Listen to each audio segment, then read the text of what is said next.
Good evening, learners. So today we'll come to know about the tactics. What is tactics in strategic management? When we speak about the tactics, we come to know that it is a specific operating plan detailing how a strategy is to be implemented in terms of when and where it to be put into action. So generally, like what are the tactics refers to when you have to apply the tactics. What is the time period? Tactics is a detail of our operating plan. So like when to launch your product, suppose giving an example, when to launch your product in the market, so or where you will be launching your product, your service, which will be the market you will be covered. So all these things will be provided by a tactic therefore may be viewed like policies. We can say that tactics are like policies as a link between the formulation and implementation of strategy. Tactics are basically the link between the formulation and of strategy as well as the implementation of the strategy. We have to know at what time we have to form the strategy. What is the place, what is the destination, what is the location, where which market you want to cover. So in order to form strategies, it is a tactic. It's like policies, which forms a link between the formulation and implementation of strategy. Generally, it's told that tactics available to implement competitive strategies are there are two types of tactics we can see in strategic management, that is the timing tactics, that is when, and market location tactics, that is where. So generally a tactic can be defined as a policies that will help in the formulation and implementation of a strategy, and when to apply the strategy, what is the time or where to which market location you want to implement their strategies. So it is defined by this tactics. So let us now come to know about timing tactics, that is when to compete. It is generally told that the first company to manufacture and sell a new product or service is called a fast mover. Some of the advantage of being a fast mover are that the company is able to establish our reputation as an industry leader, move down the learning curve to assume the cost leader position, and earn temporarily high profits from buyers who value the product or service very highly. So generally it is the first the we say that timing tactics, it is very beneficial for the organization if they are able to become a fast mover in the market. Now how, what do we know, how, what is the first mover in the market? That is when the company is the first one to launch the product. I want to put forward an example of, suppose, Reliance Jio. Reliance Jio was the Reliance was the first company to introduce the 4G in the market. So after Reliance, the other telecom industries came in line, developing better, even similar strategies like Reliance. But it was the first Reliance industry that was, that has come up with with that 4G scheme. So because of it became a fast mover, Reliance was able to take the whole Indian market, became a market leader, and they got a lot of customers because for the first time the Indian customers got came to know about the 4G. And many telecom industries even went into loss because of the Reliance Jio network. And if in many telecommunication industries even went for many telecommunication industries even went for mergers and acquisitions for forming the in order to fought with Geo. So always if the industry itself becomes a fast mover, either producing the market a unique market in the unique product in the market, so like becoming a fast mover is always beneficial, as one thing is that it becomes you a cost leader a position, and you became the company gets a lot of customers, also earn a very good reputation as an industry leader. A successful fast mover can also set the standard for all subsequent products in the industry. Since the product is new in the market, a fast mover in the market, so the other rivalry firms will start, you know, uh, like uh, it sets a standard for all other rivalry farms to produce the similar kind of products in the market. So it becomes a benchmark. The first mover becomes a benchmark for the other industries of similar for the other similar farms to produce similar kind of products in the market. So it is all timing tactics. It is also told it is always beneficial if the industry tries to become a fast mover. For example, one more example is given it. Microsoft was able to do this in software with its Windows operating system. Researcher does indicate that moving first or second into a new industry, or even if you have launched a product in a foreign country for the first time, results in greater market share and shareholder with wealth than does moving later. So the first mover always earns a lot of wealth in the market, becomes a market leader, have a greater market share. Being a first mover but also have its own disadvantages. Late movers may be able to imitate the technological advances of others. So the other industries that will be following the first mover, they will spend less on the R&D, that is research and development. Cost will be less for those industries that will be follow the first mover. The cost of research and development will be very high for the first mover industry, because they are the one who have taken the initiative of producing the unique product in the market or entering into a new foreign country. Others keep risk down by waiting until a new market is established and take advantage of the first movers' natural inclination to ignore market segments. So the other industries, they have now the advantage of, because the market has been already established by the first mover. They spend less on R&D because they have just started imitating the first mover product, and also is that they ignore the different market segments. So it is the first mover who take the high risk, as they are producing the product first, a unique product in the established market, or they will enter into a new foreign market. So the risk is very high. They spent a lot on R&D, that is the research and development. Now let us come to know about the market location tactics. Timing tactics was when to compete. Market location tactics is where to compete. A company or the business unit can implement a competitive strategy either offensively or defensively. So, what is in market location tactics? We came to know that we can implement a competitive strategy by two ways, either offensively or defensively. Now, what is an offensive tactic? An offensive tactic usually takes place in an established competitor's market location. That is, it is already an offensive tactic. It is already, the market is already set up. The market is already fully established. It's a competitor's market location. And defensive tactic usually takes place in the firm's own current market position as a defense against possible attack by a rival. We will be, defensive. We will create defensive strategies so that the rivalry firms cannot enter your market position, cannot take your market position. So in the market location tactics, we come to know that there are two types of market location tactics. That is either an offensive tactic or a defensive tactic. An offensive tactic usually takes place in an established competitor's market location. A defensive tactic usually takes place in the firm's own market position as a defense against possible attack by a rivalry firm. Now let us come to know about offensive tactics. Some of the methods that are used to attack a competitor's position are as follows. Now, number one is the frontal assault. The attacking firm goes head to head with its competitor. It matches the competitor in every category from price to promotion to distribution channel.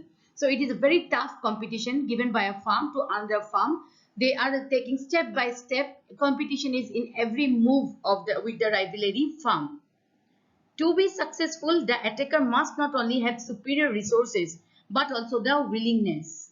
We have to, in order to give competition to a rivalry farm, the farm should also have that superior resources and also the willingness.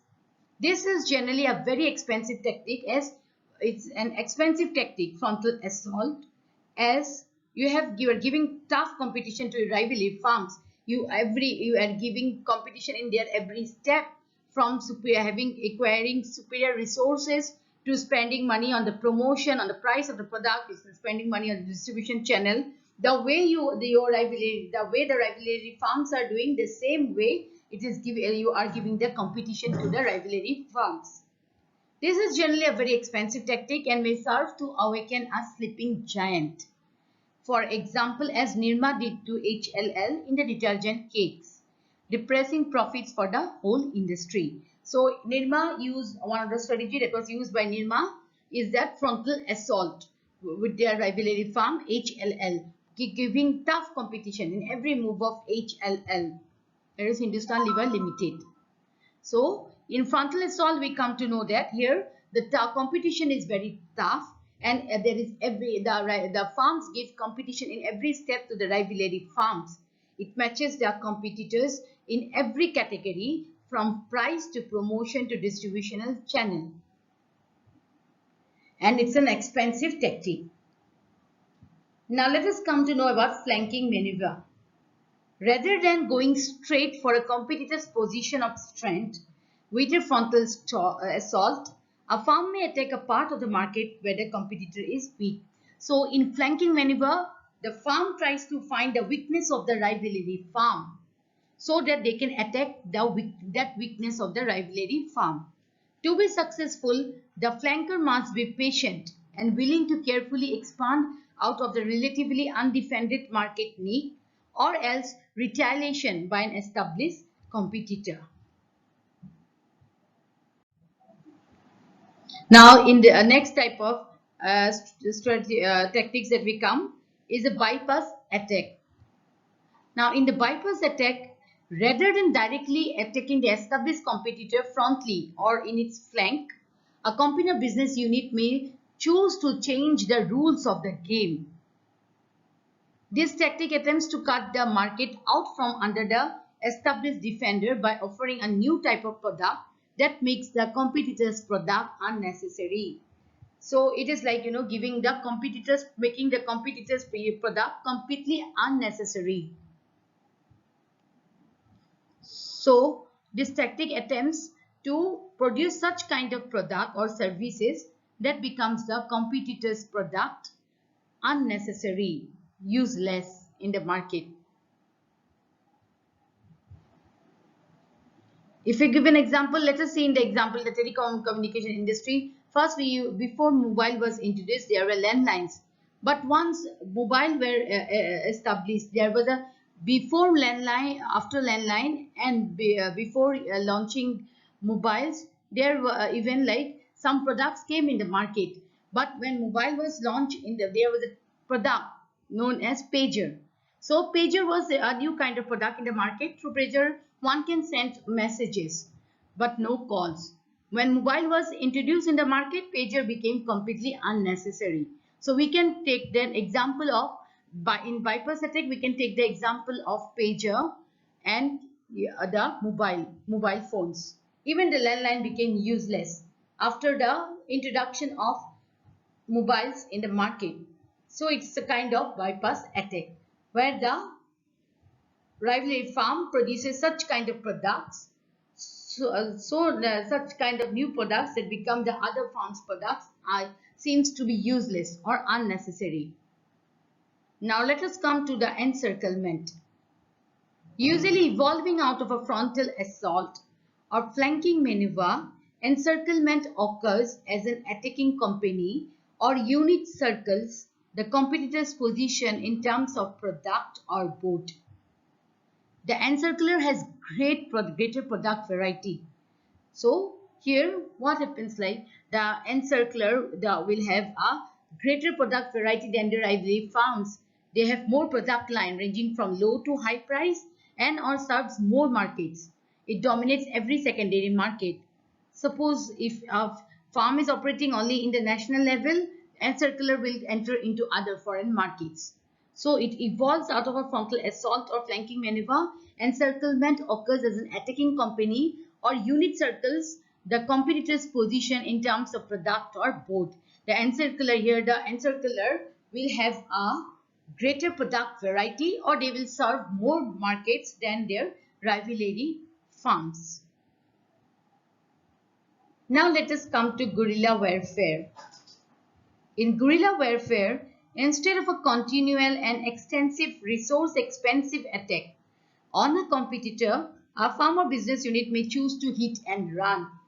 Guerrilla warfare is characterized by the use of small, intermittent assaults on different market segments held by the competitor. So here, the competition will not last for a very long time. The products are produced, and they are meant to give an attack on the rivalry farms for a short period, for a very short period, but they will give, that is why it is termed as a hit and run. So it is not always continuing giving a very tough competition, spending more money on the rivalry farms by producing strategies. No, here will be, they will attack the rivalry farms, they will attack their competitors, but for a shorter period of time. That is why it is it is termed as guerrilla warfare, is also termed as hit and run. Guerrilla warfare is characterized by the use of the small intermittent assaults on different market segments held by the competitor.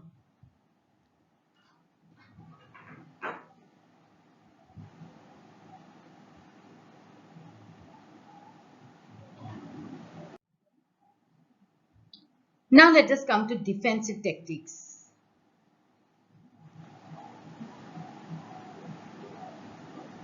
Defensive tactics, according to Porter, defensive tactics aim to lower the probability of attack, divert attacks to less threatening avenues, or lessen the intensity of an attack. So defensive attacks, we are developing the defensive tactics to lower the probability of attack, or sometimes diverting the attack, or to less threatening avenues, or lessen the intensity of an attack. Instead of increasing competitive advantage per se, they make a company or business unit's competitive advantage more sustainable by causing a challenger to conclude that an attack is unattractive. Defensive strategies are always established in such a way that the other firms, they think that there's no use of attacking. The attack becomes unattractive. So how? Let us come to know, like raise structural barriers. Raising structural barriers is one of the way of defensive tactics. Entry barriers act to block a challenger's logical avenues of attack. So you will be blocking the market. So it's entry barriers. Entry barriers, so that the new firms cannot enter into this industry. There are barriers. Barriers are created by the firms so that no new firms can enter into that market.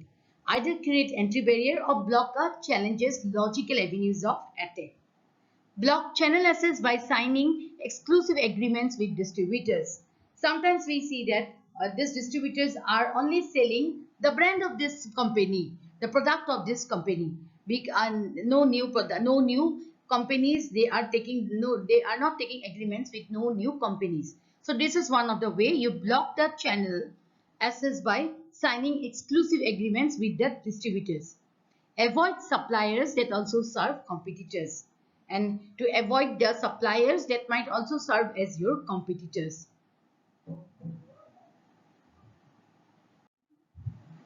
So these were the ways through which we can create entry barrier in the defensive tactics. So in the defensive tactics, we come to know that we can create barriers for the rivalry farms or new farms that could not enter into the, so that they are not able to enter into the market. So this was all we could do for today. Thank you.